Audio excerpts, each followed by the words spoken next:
alors patriotes yi damay waxaat ak conseil constitutionnel ci crise bi Macky Sall doon wax crise nag Macky Sall da ko wax nee na entre les institutions walaay crise amagut crise bi nag moo ngi doog a xeeñ bi muy xeeñe mooy loi bi ñu wote assemblée loi bi mënta am tant que conseil constitutionnel ci boppam validé wu ko te ku ne xam ne en matière électorale c'est le conseil constitutionnel qui délimite qui prend donc les dispositions et c'est très clair donc dans ces articles alors l'Assemblée nationale mënta nekk au-dessus donc du conseil constitutionnel mënta jël une loi boo xamante ni c'est anticonstitutionnel ñu war ko mën a jàllale conseil constitutionnel mu jàll d'une manière ou d'une autre alors suñu tolloo foofu nag ba ñu indiwaat loi bi conseil constitutionnel mu war a xool nu mu koy valider war ko jàllale constitutionnellement parlant leen benn comportement rek moo ci am mooy que le conseil constitutionnel 7 sages yooyu rejeté donc la loi alors sous rejet de loi boobu amee nag foofu la crise institutionnelle di am bu boobaa nag Macky Sall di nga wéet tu seras seul isolé li ngay wax naan crise am na crise boobu da nga ko woo mais yegg seegut conseil constitutionnel nag vous avez la dernière carte à jouer vous avez donc la balle donc dans votre camp c'est à vous donc de jouer mais dans quelle carte côté est-ce que da ngeen koy def en toute neutralité en toute sincérité waaye en toute loyauté aux règles de la République ou en toute chercher une certaine fidélité qui vous sauvera d'une certaine manière de ce dont vous êtes accusé et encore une fois c'est l'occasion de laver votre honneur liñ leen Macky Sall def li leen Macky Sall wax ñaar la ci Sénégalais yi mën a retenir su nekkee ni du yéene ci nekk wala ñoom député yi du fekkee ni laale woo leen ci wala te amul benn chantage bu ñu leen mën a def bu jógee ci lii ñu leen jiiñ ci corruption maanaam dans le sens que ni su ngeen valider loi bi day dinaa fexe ba lépp loo xamante ni idée de corruption la enquête parlementaire bi ñu teg ko ci suuf man gëm naa ni Macky Sall nitu complot la nitu diil la te fii lu ne jaral na ko nee na déglu na leen waxtaan ak yéen te nag moo leen gën a jaay askan wi nee na déglu na leen si nan la leen dégluwoo est-ce que bi mu leen di déglu da ngeen ko xamal ni na projet bi bu jàlle assemblée bu ñëwee ñun dinañ ko valider pour lan ci kaw ban gage mooy ñu fexe ba enquête parlementaire boobu bañ a aboutir pour que yéen seen honorabilité seen honneur boobu ñu mën leen ko sàngal alors là ça devient grave. Naby Vision. Cette sage encore une fois c'est l'occasion de montrer au peuple sénégalais que vous avez été digne d'avoir été là où vous êtes que vous avez été incorruptible que vous avez été les juges constitutionnels dont le Sénégal a toujours mérité donc d'avoir dans ce pays-là parce que loi bi ku ne xam na ni y a tellement de failles que n'importe lequel des Sénégalais boo ko laajee xam na ni cette loi-là ne devrait pas passer alors à vous maintenant d'avoir la carte d'invalider donc cette loi et de créer la crise institutionnelle bi Macky Sall doon supposé naan moo tax mu abroger donc son décret fii nag la mbir mi toll te fii nag ngeen war a jouer seen rôle pour laver votre honneur ou pour le salir à jamais yéen a ngi doon porter plainte des députés pour aller donc à la justice non yàlla ñëwaat na ci yéen joxaat na leen la possibilité donc de vous révéler à la face du monde que vous êtes juste de vous révéler à la face du monde que vous êtes encore toujours ancré donc dans les valeurs donc de la République que la Constitution reste la mère des lois c'est maintenant ou jamais alors saisissez-vous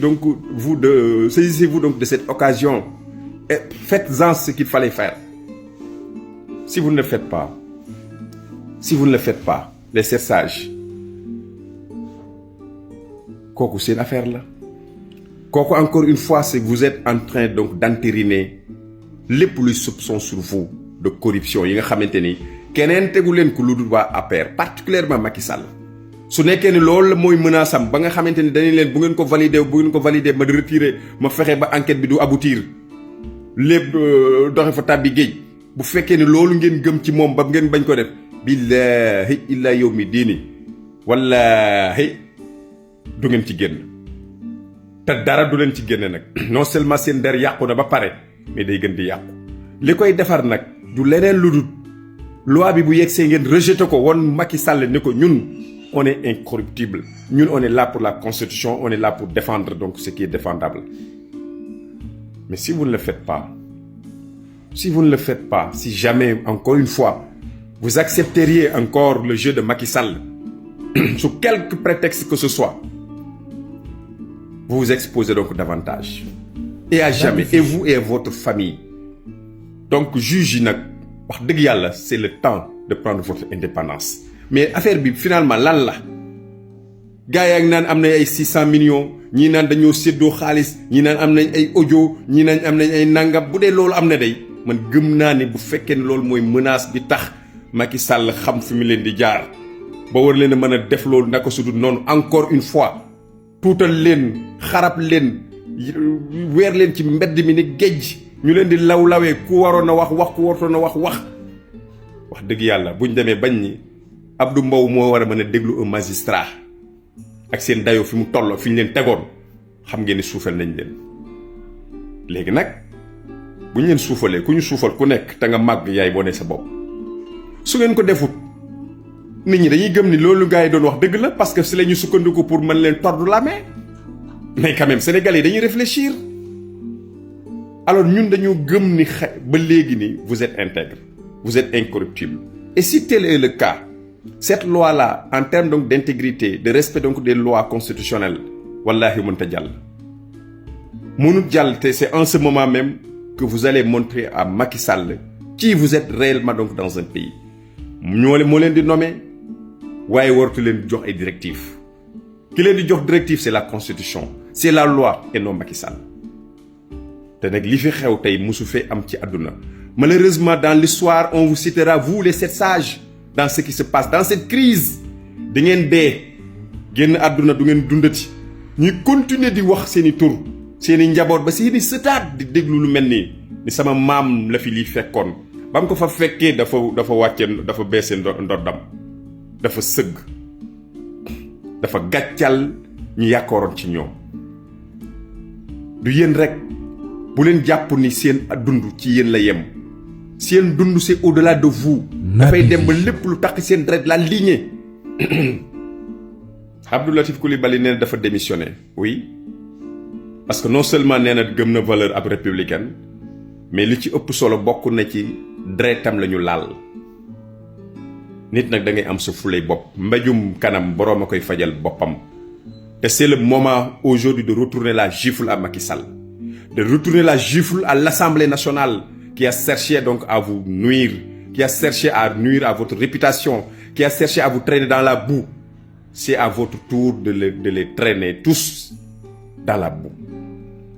Et si vous ne le faites pas jusqu'au bout nag vraiment man xamatuma ci dara. Macky Sall nag weer na leen ba pare nee na ba muy def tàggu na leen si yan ngeen lan ngeen waxante nag fii lañ koy xame